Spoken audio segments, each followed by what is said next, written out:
أعوذ بالله من الشيطان الرجيم بسم الله الرحمن الرحيم அஸ்ஸலாமு அலைக்கும் வரஹ்மத்துல்லாஹி வபரகாத்துஹு. இன்னல் ஹம்துலில்லாஹி நஹ்மதுஹு வனஸ்தாயினுஹு வனஸ்தக்ஃபிருஹு வனஊது பில்லாஹி மின் ஷுரூரி அன்ஃபுஸினா வ மின் ஸய்யாத்தி அமாலினா மை யஹ்தி அல்லாஹு ஃபலா முதில்ல லஹு வ மை யுதில்லு ஃபலா ஹாதிய லஹு வ அஷ்ஹது அன் லா இலாஹ இல்லல்லாஹ் வஹ்தஹு லா ஷரீக லஹு வ அஷ்ஹது அன்ன முஹம்மதன் அப்துஹு வ ரசூலுஹு அம்மா பஅத். அளவற்ற அருளாளனும் நிகரற்ற பேரன்புடையனுமாகிய எல்லாம் அல்ல அல்லாஹுவை போற்றி புகழ்ந்தவனாக ஆரம்பம் செய்கின்றேன். அல்லாஹுவின் பேரன்பின் விதி என்கின்ற தொடர் உரையில் 4வது நாளையில் நாம் எல்லாம் இங்கு ஒன்றாக குழுமி இருக்கின்றோம். அன்பார்ந்த சகோதரர்களே, அல்லாஹு அளவற்ற அருளாளனாக இருக்கின்றான் என்பதையும், ஆனால் நடைமுறையில் நம்முடைய வாழ்க்கையில் நாம் ஏன் துன்பங்களை துயரங்களை அனுபவிக்கின்றோம் என்கின்ற ஒரு கேள்வியை எழுப்பி அந்த கேள்விக்குண்டான விடையையும் நாம் கடந்த இந்த 3 நாட்கள் உரையில் இதுவரையில் பார்த்து வந்திருக்கின்றோம். அடுத்த 4வது தினத்தில் இன்றைக்கு நாம் என்ன பார்க்க இருக்கின்றோம் என்று சொன்னால், அல்லாஹ் ஒரு அடியானின் மீது அவன் தன்னுடைய அன்பின் காரணத்தினால் அவனுக்கு செய்திருக்கக்கூடிய உபகாரங்களை அவன் சரியான முறையில் விளங்கி கொள்வது கிடையாது.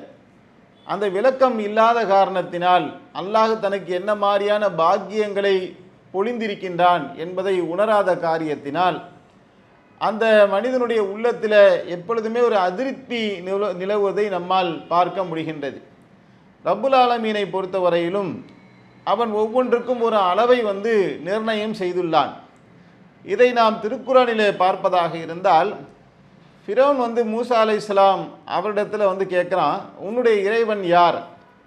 ஏன்னா அவன் தன்னையே கடவுள் என்று சொல்லி கொண்டிருக்கின்றார். இப்போ மூசா அலைஹிஸ்ஸலாம் அவரிடத்தில் நான் கடவுள்னு சொல்கிறேன்ப்பா, சரி விட்டு நீ அதை ஏற்றுக்கல, உன் கடவுள் யார் என்று கேட்கக்கூடிய நேரத்தில் ஒரு பதிலை இப்போ சொல்லணும். இந்த பதிலை அல்லாஹு தஆலா மூசா அலைஹிஸ்ஸலாம் அவர்களுக்கு தருகின்றான். மூசா அலைஹிஸ்ஸலாம் அவர்கள் சொல்லுகின்றார்கள், ஒவ்வொன்றையும் படைத்து அதற்கான வழிகாட்டுதலை யார் வழங்கி இருக்கின்றானோ அவன்தான் என்னுடைய இறைவன் என்று மூசா அலைஹிஸ்ஸலாம் அவர்கள் பதிலளித்தார்கள். இப்போ அல்லாஹ் என்பவன் வெறும் படைத்தலோடு மட்டும் இல்லாமல் அந்த படைத்த ஒன்றுக்கு வழிகாட்டக்கூடியவனாகவும் அல்லாஹ் இருக்கின்றார். ஒவ்வொன்றுக்கும் ஒரு இயல்பை அல்லாஹ் தான் கொடுத்திருக்கின்றார். அப்போ நீங்கள் பாருங்கள், ஒரு வாழை மரம் என்று இருக்குது அப்படின்னு சொன்னால் அந்த வாழை மரத்தில் வாழைப்பழம் வர வேண்டும் என்பதையும், அந்த வாழை மரத்தை கொண்டு நாம் கதவு ஜன்னல் செய்ய முடியுமா அப்படின்னா செய்ய முடியாது. அதுக்குன்னு ஒரு இயல்பு இருக்குது, அந்த மரத்துக்குன்னு ஒரு இயல்பு எல்லாம் வச்சுருக்கிறான்.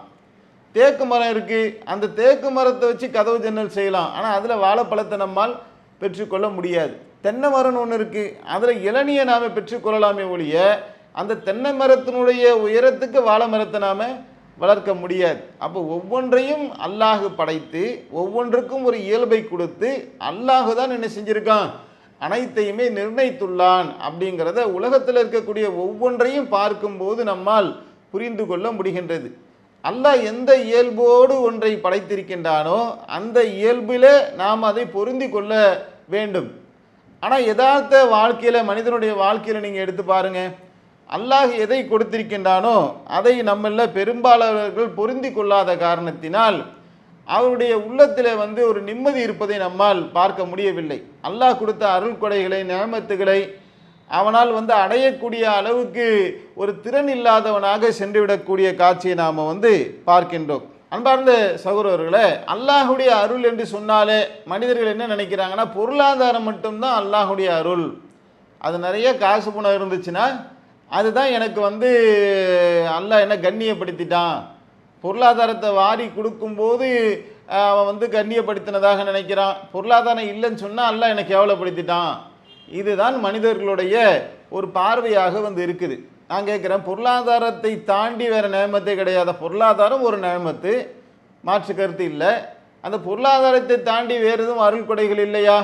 அப்போ அல்லாஹ் வழங்கிய அருள் கொடைகளின் பால் ஒருவன் நன்றி செலுத்தக்கூடியவனாக ஏன் ஆக மாட்டேங்கிறான்னு சொன்னால் அதுக்கு அடிப்படை காரணமே இதில் தான் இருக்குது அப்படிங்கிறத நம்மால் புரிந்து கொள்ள முடிகின்றது. அப்போ பொருளாதாரம் நிறைய வழங்கியிருக்காங்கல்ல, அவங்க எல்லாம் சந்தோஷமாக இருக்கணுமே, அதுதான் அருள்கொடை என்று சொன்னால், பொருளாதாரம் வழங்கப்பட்டவர்கள் எல்லாருமே சந்தோஷமாக இருக்கணுமே, அப்படி இருக்கிறாங்களா? இல்லையே. பொருளாதாரம், பதவி எல்லாமே இருக்கக்கூடிய பெரிய நடிகர் தமிழகத்தில் அவர் வந்து சொல்கிறாரு, என்னுடைய வாழ்க்கையில் நான் ஒரு 10% நிம்மதியை கூட நான் அனுபவிக்கலை அப்படிங்கிறார். அப்போ பொருளாதாரம் மட்டும்தான் எனக்கு நிம்மதியை தரும்னு சொன்னால் அவருக்கே நிம்மதி தரலாம். அந்த கேள்வி வந்து ஒரு வெயிட்டாக இருக்கிறது நம்மால் வந்து பார்க்க முடிகின்றது. அப்போ அல்லாஹ் என்ன செய்வான், ஒவ்வொருத்தருக்கும் ஒவ்வொரு விதமான சிறப்பு இயல்புகளை கொடுத்துருப்பான். சிலருக்கு பொருளாதாரத்தை கொடுத்துருப்பான், சிலருக்கு பார்த்தீங்கன்னா பொறுமையை கொடுத்துருப்பான். காசு பணம் இருக்காது, ஆனால் ஒரு பொறுமை அவங்ககிட்ட எப்பவுமே என்ன செய்யணும், ஒரு நிதானம் வந்து இருக்கும். சில பேருக்கு பொறுமை இருக்கும், ஆனால் திறமை இருக்காது. திறமை இருக்காது, ஆனால் அதற்கு பதிலாக அல்லாஹ் நல்ல மனைவியை, ஒரு சாலிகான மனைவியை அல்லாஹ் வந்து வழங்கியிருப்பான். சிலருக்கு சாலிகான மனைவி இருக்காது, ஆனால் பணங்காசு இருக்கும், பொருளாதாரம் நிறையா இருக்குங்க. வீட்டுக்கு போனால் மனைவி என்ன செய்வாங்க, எரிஞ்சு எரிஞ்சு விழக்கூடியவர்களாக இருப்பார்கள். சில பேருக்கு மனைவி நல்லா இருக்கும், பொருளாதாரமும் நிறையா இருக்கும், புள்ள இருக்காது. அப்போ பாருங்கள், இப்போ ரெண்டு இருந்து என்ன இருக்குது, புள்ள இல்லாமல் போயிடுச்சுல. இப்படி ஒன்று இந்த உலக வாழ்க்கையை பொறுத்தவரையிலும் எல்லாருக்கும் எல்லாத்தையும் அல்லாஹ் கொடுக்குறானா? கொடுக்கறது கிடையாது. அல்லாஹ் அளவற்ற அருளாளனாகத்தான் இருக்கின்றான். அந்த அல்லாஹ் மனிதர்களுக்கு எல்லாருக்கும் எல்லாத்தையும் வந்து கொடுக்கறது கிடையாது. ஒவ்வொருத்தருக்கும் ஒவ்வொரு விதமான ஒரு குறைகளை அல்லாஹ் வந்து வச்சிருக்கிறான். ஏன் அந்த குறைகளை வச்சிருக்கிறான், அதுதான் அவனுக்கு உண்டான சோதனை அப்படிங்கிறத நாம் என்ன செஞ்சுருக்கோம், நம்ம கடந்த காலங்களில் ரொம்ப விரிவாக நம்ம அது தொடர்பாக வந்து பார்த்துருக்குறோம். அப்போ நம்ம கண்ணோட்டத்தை என்ன செய்யணும்னா, நமக்கு எதெல்லாம் குறையாக இருக்கின்றதோ அந்த குறையை மட்டுமே பார்க்க வச்சோம்னா அல்லாஹ்வுக்கு நன்றி செலுத்தக்கூடிய இயல்பு நமக்கு வராது. கொடுக்கப்பட்ட நியமத்துகள் என்ன இருக்குது, கொடுக்கப்பட்ட அருள்படைகள் எனக்கு என்ன இருக்குது அப்படிங்கிறத பற்றி நாம் சிந்திக்க ஆரம்பித்தோம் சொன்னால் தான் நம்முடைய உள்ளத்தில் ஒரு அமைதி கிடைக்கும். நாம் நன்றி செலுத்தக்கூடிய அடியார்களாக வந்து மாறுவோம். நபிகள் நாயகம் ஸல்லல்லாஹு அலைஹி வஸல்லம் அவர்கள் இதற்காக தான் சொன்னாங்க, உனக்கு மேலே உள்ளவர்களை நீ வந்து பார்த்தேன்னு சொன்னால் உனக்கு கீழே உள்ளவர்களை நீ பாரு அப்படின்னாங்க. ஏன் மேலே உள்ளவர்களை பார்த்தா ஏன் கீழே உள்ளவங்களை பார்க்க சொல்கிறாங்க? நமக்கு மேலே எந்த விஷயத்துலையாவது நமக்கு மேலே ஒருத்தர் பொருளாதாரம் கொடுக்கப்பட்டவரை பார்த்தோம்னு சொன்னால் நம்ம உள்ளத்தில் ஷைத்தான் என்ன செய்வான், உடனே ஒரு விதமான அதிருப்தியை ஏற்படுத்துவான். நமக்கெல்லாம் இது இல்லையே, அவன் மட்டும் நல்லா இருக்கிறானே, நம்ம வாழ்க்கை எப்படி ஆகி போயிடுச்சே என்று ஒரு அங்கலாய்க்கக்கூடிய, ஒரு அல்லாஹ்வை பொருந்தி கொள்ளாத ஒரு தன்மை உடையவர்களாக மனிதன் வந்து ஆகிவிடுவான். அப்போ அல்லாஹ்வுடைய தூதர் என்ன செய்கிறாங்க, சைக்காலஜிக்கலாக அங்கே எவ்வளோ அழகான ஒரு பதிலை சொல்கிறாங்க பாருங்கள்.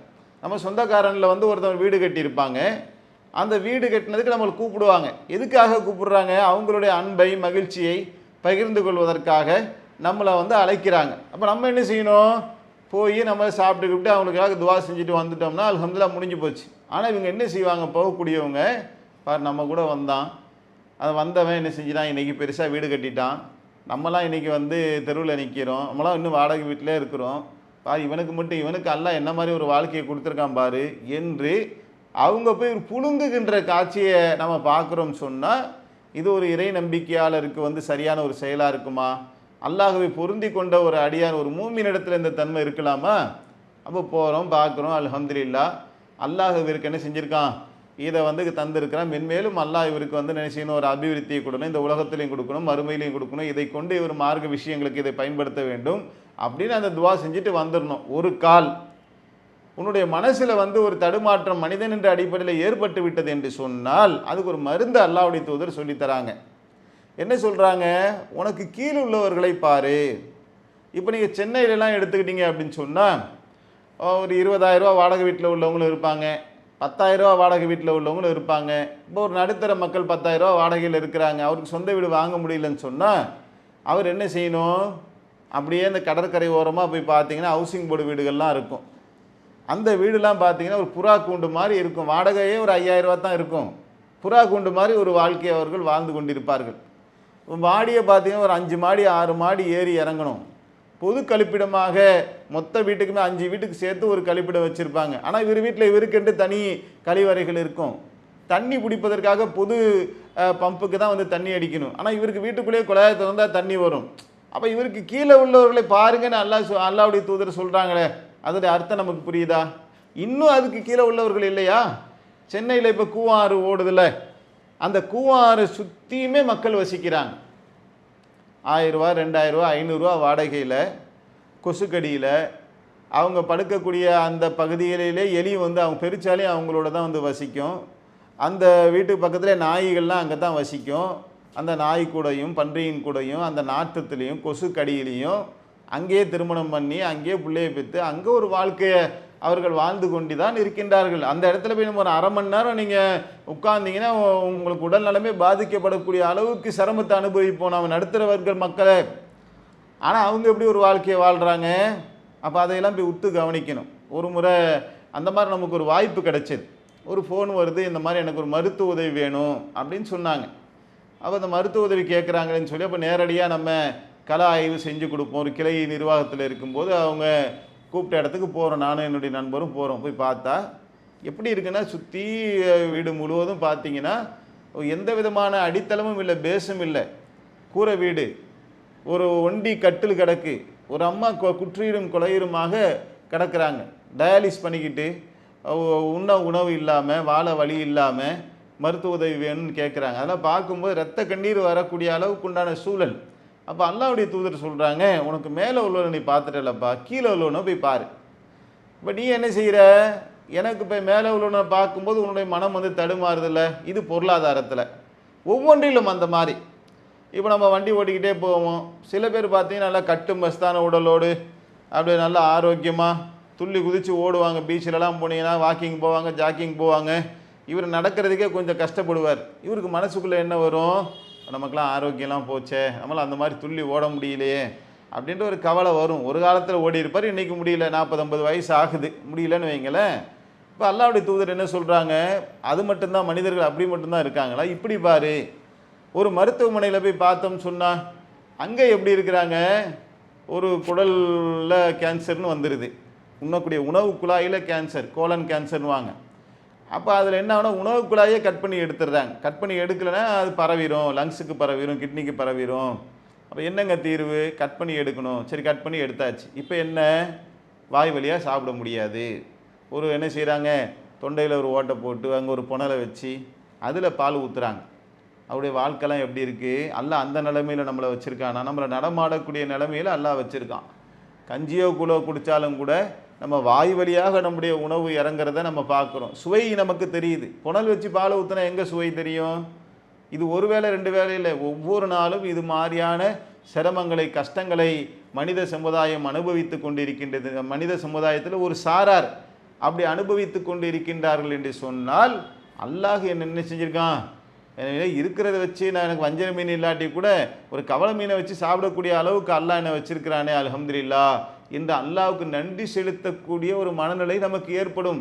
அல்லாஹ் என் மீது வைத்திருக்கக்கூடிய அன்பு என்னங்கிறது எனக்கு புரியும். இல்லைன்னு சொன்னால் இது இல்லை அது இல்லைன்னு புலம்பிக் கொண்டே இருக்கக்கூடிய ஒரு நன்றி கெட்ட ஒரு மனநிலை தான் நமக்கு வந்து தோன்றும் அப்படிங்கிறத நம்மால் புரிஞ்சு கொள்ள முடிகின்றது.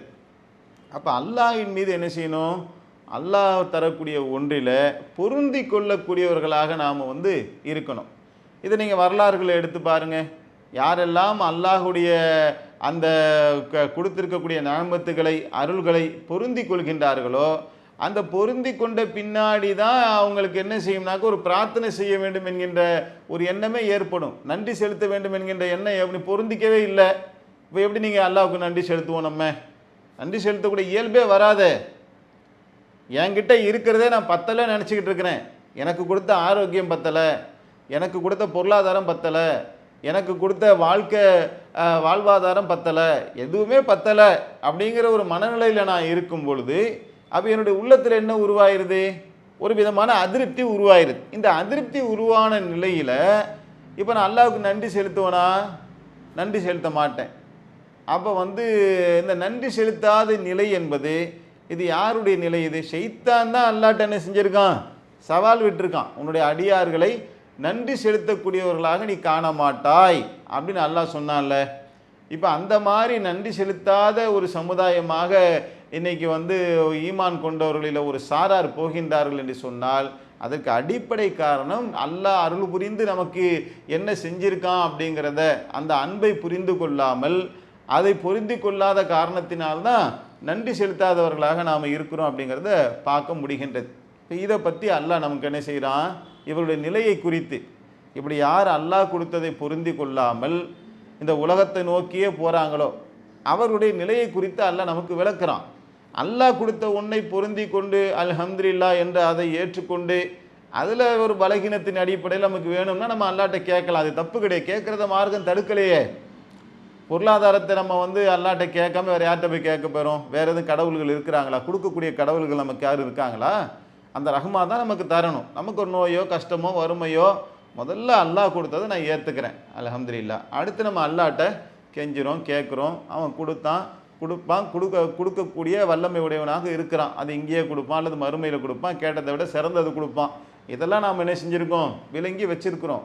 அப்போ அந்த பொருந்தி கொள்ளக்கூடிய தன்மை இல்லாத ஒருவன் என்ன செய்வான்னா, நம்ம அல்லாஹ்வுடைய பாதையை விட்டு விட்டு இந்த உலகத்தை நோக்கி அவன் சாயக்கூடியவனாக ஆகிவிடுவான். இதை குறித்து அல்லாஹ் திருக்குரானில் நமக்கு 7வது அத்தியாயத்துடைய 175, 176 இந்த 2 வசனங்களில் நமக்கு அழகான ஒரு வரலாறை ரப்புல் ஆலமீன் சொல்லி காட்டுகின்றார். குர்ஆனில் நாம் பார்த்த வகையில் 2 வசனத்தில் ஒரு வரலாறு. நபியே, ஒரு மனிதனுடைய வரலாற்றை அவர்களுக்கு ஓதி காட்டுவீராக. அந்த மனிதனுக்கு நாம் நம்முடைய புறத்திலிருந்து அத்தாட்சியை வழங்கியிருந்தோம் அப்படின்னு அல்லாஹ் சொல்கிறான். இப்போ அத்தாட்சியை வழங்கியிருந்தோம்னாக்கா என்ன அர்த்தம்? அதுக்கு முன்னாடி இருக்கக்கூடிய ஒரு 3-4 வசனங்களை நம்ம பார்த்தோம்னு சொன்னால், பனு இஸ்ரவேலர்கள் இருக்காங்கல்ல, அவங்களுக்கு எல்லாம் நிறைய அற்புதங்களை செஞ்சு காமிச்சான். அதில் ஒன்று என்னன்னு சொன்னால், தூர் சீனாய் மலை அப்படியே அல்லாஹ் அவருடைய தலைக்கு மேலாக அல்லாஹ் உயர்த்திட்டு, நான் கொடுக்குற வேதத்தை நீங்கள் பற்றி பிடிப்பீர்களா என்ற வாக்குறுதி அல்லாஹ் கேட்குறான். நாங்கள் பற்றி பிடிப்போன்னா விட்டாக்கா என்ன செய்யும்? மலை அப்படியே தலைக்கு மேலே விழுந்து அவங்களாம் ஒன்றுமில்லாமல் நசுங்கி போயிடுவாங்க. அப்போ ஒட்டுமொத்த இப்போ இமயமலை இருக்குது இந்தியாவில், அந்த இமயமலையை அப்படியே நம்ம தமிழ்நாட்டுக்கு மேலே தூக்கி அல்லாஹ் ஒரு வாக்குறுதி வாங்கினா நம்ம மனநிலை எப்படி இருக்கும்? உதாரணத்துக்கு சொல்ல வரேன். அந்த மாதிரி அந்த தூர் மலையை அல்லாஹ் தூக்கி என்ன செய்கிறான்? அவங்கள்ட்ட வாக்குறுதி வாங்கினதை அல்லாஹ் சொல்லி காட்டுறான். இது மாதிரி ஏற்கனவே கடலை பிளந்ததை அவங்க பார்த்துருக்குறாங்க. அப்போ அல்லாஹ்வுடைய அத்தாட்சி அவங்களுக்கு என்னங்கிறது தெரியுது. இதுதான் அல்லாஹ், இதுதான் மார்க்கம், இதுதான் குரானு, இதுதான் ஹதீஸு, இதுதான் சொர்க்கம், இதுதான் நரகம், இவர் தான் அல்லாஹ்வுடைய தூதர், இது எல்லாமே தெளிவாக தெரிஞ்சிருச்சு. அப்போ அல்லாஹ் சொல்கிறான், நம்முடைய புறத்திலிருந்து நாம் அவருக்கு அத்தாட்சியை கொடுத்துருந்தோம். சரி, ஓகே. அது என்ன செஞ்சார்? அவர் அதை விட்டு விலகினார். அவர் விலகினார். ஷைத்தான் அவரை பின்தொடர்ந்தான்.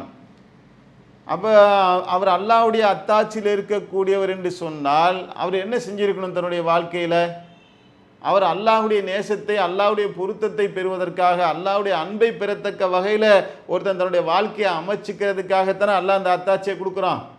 மறுமை வாழ்க்கை இருக்குங்கிறத ஏற்றுக்கிறியான்னு தானே கேட்குறான். திருக்குரானை வேதத்தை கொடுத்து இந்த வேதத்தை பற்றி பிடிக்குமாறு அல்லாஹ் சொல்கிறானே, அந்த வேதமே எதை சொல்வதற்காக வந்தது?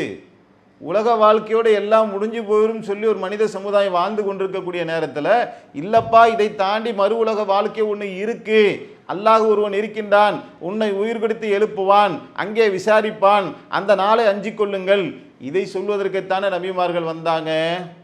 அப்போ அப்படி சொல்லப்பட்ட அந்த வாழ்க்கையில் பயணிக்கின்ற வரையில் அவனுக்கு பிரச்சனை இல்லை. ஆனால் அந்த அத்தாட்சி வழங்கப்பட்டவன் என்ன செய்கிறான்? அதை விட்டு அவன் விலகுகின்றான். ஷைத்தான் அவனை பின்தொடர்ந்தான். அவன் வழிகேடர்களில் ஒருவனாக ஆகிவிட்டான். அவன் என்ன ஆயிட்டான்? வழிகெட்டு போயிட்டான். அவ்வளோதான். ஷைத்தான் அவனை பின்தொடர்ந்தாக்க ஒருத்தனுடைய நிலைமை என்ன? ஷைத்தான் தான் சொல்கிறானே, உனக்கு முன்னாடியும் பின்னாடியும் வலப்பக்கமும் இடப்பக்கமும் நான் அவங்களை வழிகெடுப்பேன், உனக்கு நன்றி உள்ளவர்களாக நீ அவர்களை காண மாட்டாய் என்று ஷைத்தான் விட்ட சவாலுக்கு ஏற்ப இவன் அல்லாஹ்வுடைய பாதையை விட்டுவிட்டு மறுமை நோக்கி பயணத்தை விட்டுவிட்டு அவன் என்ன ஆகிறான் அப்படிங்கிறத அல்லாஹ் அடுத்த வசனங்களை சொல்லி காட்டுகின்றான். நாம் நாடி இருந்தால் நம்முடைய அத்தாட்சியை கொண்டு நாம் அவனை உயர்த்தி இருப்போம். அந்த மாதிரி அல்லாஹ் என்ன செய்கிறான்? பல பேர்களை அல்லாஹ் காப்பாற்றக்கூடிய காட்சியை நாம் பார்க்குறோம். சில பேருடைய பாதங்கள் தடுமாறினதுக்கப்புறம் அல்லாஹ் என்ன செய்வான்? ஸ்ட்ராங் பண்ணுவான். யூசுப் நபியுடைய விஷயத்தில் அப்படி சொல்கிறானா இல்லையா? அந்த பெண் தவறுக்கு அழைக்கிறாங்க. அவங்களுடைய உள்ளத்தில் ஒரு ஷேக் வருது, ஒரு தடுமாற்றம் வருது. அல்லாஹ் தன்னுடைய அத்தாட்சியை கொண்டு என்ன செய்கிறான்? யூசுப் அலைஹிஸ்ஸலாம் அவருடைய பாதங்களை உறுதிப்படுத்தினாங்கிறத நம்ம திருக்குரானில் பார்க்க முடிகின்றது. அதே மாதிரி சஹாபாக்களை சில பேருடைய பாதங்கள் போர்க்களத்தில் ஒரு தடுமாறுறாங்க. அப்போ அல்லாஹ் என்ன செய்கிறான்? அவருடைய பாதங்களை நான் உறுதிப்படுத்தினேன் அப்படின்னு சொல்கிறான்.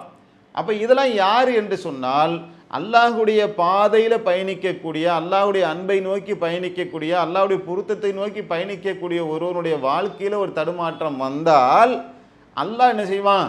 அவருடைய பாதங்களை உறுதிப்படுத்தக்கூடிய வேலையை செய்வான். ஆனால் அல்லாஹ் இவருடைய விஷயத்தில் என்ன சொல்கிறான்?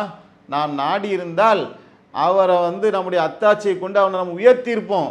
ஆனால் அவன் என்ன செஞ்சான்? அந்த உலகத்தின் பக்கம் சாய்ந்தான். இதுதான் நமக்கு பாயிண்ட். இப்போ உலகத்தின் பக்கம் சாய்ந்தானாக்க என்ன அர்த்தம்? உலகத்தினுடைய இச்சையின் பக்கம் சாய்ந்து விட்டான். அல்லாஹ் எதை நமக்கு கொடுத்தானோ அந்த கொடுத்த ஒன்றை பொருந்தி கொள்ளாத காரணத்தினால் உலகத்தில் இருக்கக்கூடிய கவர்ச்சிகளை ஒவ்வொன்றானே செய்கிறான், பார்க்குறான். எனக்கு இது இல்லையே, அது இல்லையே, அது ஒரு டார்கெட்டாக வச்சுக்குவான். எது ஒரு மூமியினுடைய இலக்கோ அந்த இலக்கை நோக்கிய பயணத்தில் போய்கிட்டே இல்லாமல் உலகத்தில் ஒவ்வொன்றும் கவர்ச்சியாக செய்தான் காட்டிடுவாங்க. ஏற்கனவே கவர்ச்சியாக்கப்பட்டது தானே. அந்த கவர்ச்சியாக்கிய ஒன்றை ஷைத்தான் மேலும் கவர்ச்சியாக ஆக்கக்கூடிய நேரத்தில் அவன் அதை நோக்கி ஒரு மனிதன் சாய்ந்து விட்டான் என்று சொன்னால் பொருளாதாரத்தை நோக்கி விரைய ஆரம்பிச்சிருவான். காசு பணம் தான் குறிக்கோள், தொழுகை, விவாதத்து, மார்க்க வழிபாடுகள், தாவா பணிகள் எல்லாத்தையும் தூக்கி ஒரு பக்கம் மூட்டை கட்டிட்டு பொருளாதாரத்தை அளவு கடந்து நேசிக்க ஆரம்பிப்பான். அல்லாஹ்வுடைய பொருத்தத்தை நேசிப்பதை விட்டு பொருளாதாரத்தின் பக்கம் போவான், பெண்களின் பக்கம் போவான், புகழை நோக்கி போவான், பதவியை நோக்கி போவான். இப்படியே இந்த உலகத்தில் இருக்கக்கூடிய ஒவ்வொன்றையும் அவன் நேசிக்கக்கூடியவனாக ஆகிவிடக்கூடிய சூழலுக்கு அவன் தள்ளப்பட்டு விடுகின்றான். அப்போ அவன் என்ன செய்கிறான்? உலகத்தின் பக்கம் சாய்ந்தான் என்று அல்லாஹ் சொல்லிட்டு ஒரு உதாரணம் சொல்கிறான். ரொம்ப ரொம்ப கவனிக்கப்பட வேண்டிய ஒரு முக்கியமான உதாரணம். அவனுக்கு உதாரணம் நாயை போன்றது. அதை நீ விரட்டினாலும் சரி, விரட்டாவிட்டாலும் சரி, அது நாக்கை தொங்க விட்டு கொள்கின்றது என்று அல்லாஹ் சொல்லி காட்டுறான். பாருங்க, முதல்ல இந்த வசனத்துடைய ஆரம்பத்தில் அல்லாஹ் என்ன சொல்கிறான்? நபியே, ஒரு மனிதனுடைய வரலாற்றினை ஓதி காட்டுவீராக, அவனுக்கு நாம் நம்முடைய புறத்திலிருந்து அத்தாட்சி அப்போ அத்தாட்சி கொடுத்துருந்தோன்னு சொல்லி அத்தாட்சி கொடுக்கப்பட்ட மனிதன், மலக்குமார்கள் சைதா செய்யக்கூடிய அளவுக்கு உயர்ந்த தரத்தில் உள்ளவன் தான் மனிதன். ஆனால் அப்படியாப்பட்ட அந்த மனிதன், அத்தாட்சி வழங்கப்பட்ட அந்த மனிதன் அப்புறம் என்ன ஆகிறான்? அதை விட்டு விலகிறான், சைத்தான் பின்தொடர்றான், வழி கெட்டு போகிறான், உலகத்தின் பக்கம் சாய்ந்தவனாக அவன் ஆகிவிடுகின்றான். இவனுக்கு உதாரணம் நாயை போன்றது என்று அல்லாஹ் சொல்கிறான். இப்போ நாய் என்ன செய்யும்? பொதுவாக நாயுடைய இயல்பை நம்ம சில நேரங்களில் நாய் நன்றி உள்ளதுன்னு சொல்லுவோம். அப்போ அவன் நன்றி உள்ளவனாக இருந்தான்றதுக்காக அல்லாஹ் அந்த இடத்துல சொல்லி காட்டுறானா? இல்லை. இந்த இயல்பு எதோட அல்லாஹ் சேர்க்குறான் அப்படின்னா, அதை நீ விரட்டினாலும் சரி, விரட்டாவிட்டாலும் சரி, நாக்கை தொங்க விடுவதுங்கிறதுல அது எதோட சேர்த்து நம்ம பொருந்திக்கணும்னா, மற்ற உயிரினங்களை நீங்கள் பாருங்கள். ஒரு புலி இருக்குது, அது நல்லா வயிறு நிறைய சாப்பிட்ருச்சு அப்படின்னு சொன்னால் அது பாட்டுக்கு அமைதியாக படுத்து கிடக்கும். ஒரு மலைப்பாம்பு இருக்குது, அது நல்லா சாப்பிட்ருச்சுன்னா அமைதியாக என்ன செய்யும்? படுத்து கிடக்கும். முன்னாடி ஒரு முயல் போனாலும் பிடிக்காது, எலி போனாலும் பிடிக்காது, ஏன்னா வயிற்றில் சாப்பாடு இருக்குல்ல. ஆனால் இந்த நாய் இருக்குல்ல, அது நீங்கள் எவ்வளோ தான் உணவை கொடுத்தாலும் நாக்கை தொங்க விட்டுக்கிட்டே இருக்கும். இதனால் நாமே நடைமுறையில் என்ன சொல்லுவோம்? ஏன்டா நாய் நாக்கை தொங்கப்பட்ட மாதிரி அலைஞ்சிக்கிட்டு தெரிகிற என்ற சொல், வழக்கு சொல் இருக்கா இல்லையா? அப்போ அவனுடைய உள்ளத்தில் ஒரு அமைதியே இருக்காது, பொருத்தம் இல்லையே.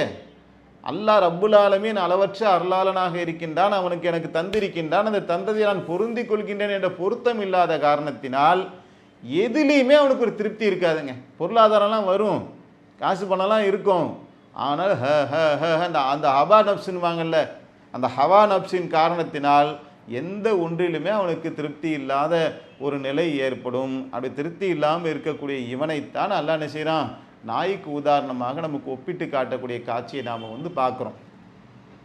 அன்பார்ந்த சகோதரர்களே, அப்போ அல்லாஹ் தந்திருக்கக்கூடிய அந்த நேமத்துகளை, அருள் கொடைகளை ஒருவன் விளங்காவிட்டால் அவனுடைய வாழ்க்கை எப்படியெல்லாம் தடுமாறிவிடும் அப்படிங்கிறத இந்த வசனம் என்ன செய்து நமக்கு தெளிவுபட எடுத்து காட்டுகின்றது. இதிலிருந்து நாம் என்ன செய்யணும்? ஒரு படிப்பினைகளை, பாடங்களை பெற்றுக்கொண்டு அல்லாஹ் நமக்கு எதெல்லாம் தந்திருக்கிறான் யோசித்து பார்க்க, சிந்திச்சு பார்க்க சொல்கிறான் அல்லாஹ். நீ என்னுடைய அருள் கொடைகளை நீ சிந்திச்சு பார்த்தேன்னு சொன்னால், கடலையே மையாக ஆக்கி மரங்களை எழுதுகோலாக ஆக்கினா கூட என்ன செய்ய முடியாது? என்னுடைய கட்டளைகளை எழுதி முடிக்க முடியாதுங்கிறான். அவ்வளோ கட்டளைகள், அவ்வளோ அருள் கொடைகள் அல்லாஹ்வுடைய புறத்திலேருந்து வந்துக்கிட்டே இருக்குது மனிதனுக்கு. ஒவ்வொன்றா யோசிச்சு பார்ப்போமே. நமக்கு அல்லாஹ் கண்ணை தந்திருக்கிறான், கண் இல்லாதவர்கள் எவ்வளோ பேர் இருக்காங்க? அல்லாஹ் நமக்கு கால்களை தந்திருக்கான், கால் இல்லாதவர்கள் எவ்வளோ பேர் இருக்காங்க? அப்போ அல்லாஹ் நமக்கு உழைக்கக்கூடிய 2 கரங்களை தந்திருக்கிறான், ஊனமுற்றவர்கள் எவ்வளோ பேர் இருக்கிறாங்க? அல்லாஹ் நமக்கு 2 செல்வங்களை கொடுத்துருக்கிறான், பிள்ளை இல்லாதவர்கள் எவ்வளோ பேர் இருக்கிறாங்க? அல்லாஹ் என்ன சுவாசிக்க வச்சிருக்கிறான், வெண்டிலேட்டரை எவ்வளோ பேர் இருக்கிறாங்க? இப்படி ஒவ்வொன்றையாக நாம் யோசிக்கும்போது நமக்கு ஆனந்த கண்ணீர் வரும். ஏன்னா இந்த உலகத்தில் நம்ம ஒன்றுமில்லாதவர்களாக வந்தோம். இன்றைக்கி அல்லாஹ் நமக்கு ஒரு வாழ்க்கை துணையை கொடுத்து, நமக்கு ஒரு சந்ததியை கொடுத்து, நமக்கு ஒரு வாழ்க்கையை கொடுத்து, வாழ்வதற்கான வசதிகளையும் கொடுத்து, நமக்கென்று ஒரு இருப்பிடத்தை கொடுத்து, அல்லாஹ் இப்படி நம் மீது ஒரு அருள் பொழிந்திருக்கின்றானே என்று நினைக்கும்போது அவனுக்கு நாம் நன்றி உள்ளவனாக இருப்போம். அப்படியாப்பட்ட நன்றி உள்ள அடியார்களைத்தான் அல்லாஹ்வும் நேசிக்கிறான். நாம் அல்லாஹ்வை நேசிக்கணும், அல்லாஹ்வும் என்ன செய்வான்? அத்தகைய அடியார்களைத்தான் நேசிப்பானே ஒழிய நன்றி கெட்ட மக்களை அல்லாஹ் நேசிப்பானா? அல்லாஹ் விரும்பவே மாட்டான். அது ஷைத்தானுடைய செயல். அவன் தான் நன்றி கெட்டத்தனமாக நடந்து கொள்ளுமாறு நம்மிடத்தில் ஏவுகின்றான். ஆக நாம் என்ன செய்யணும்? அல்லாஹ்வுக்கு முழுவதுமாக அடிபணிந்து அவனுக்கு கட்டுப்பட்டு அவனுடைய நியமத்துக்களை பொருந்தி கொண்டு நாம் அவனிடத்தில் அன்பு கூறுவோம் என்று சொன்னால், அவன் செய்த நியமத்துக்களை நாம் நினைத்து பார்ப்போம் என்று சொன்னால் அவர்கள் அல்லாஹ்வுடைய அன்பிற்குரியவர்களாக ஆகுவார்கள் என்பதை நாம் இன்றைய தினத்தில் விளங்கி கொண்டோம். எதை கேட்டோமோ எதை விளங்கினோமோ அதன்படி நடக்கக்கூடிய நிர்பாகியத்தை ரப்புல் ஆலமீன் உங்களுக்கும் எனக்கும் தந்தருள்வானாக. வாஹிரதுவானா அல்ஹம்துலில்லாஹி ரப்பில் ஆலமீன். அல்லாஹு அக்பர், அல்லாஹு அக்பர்.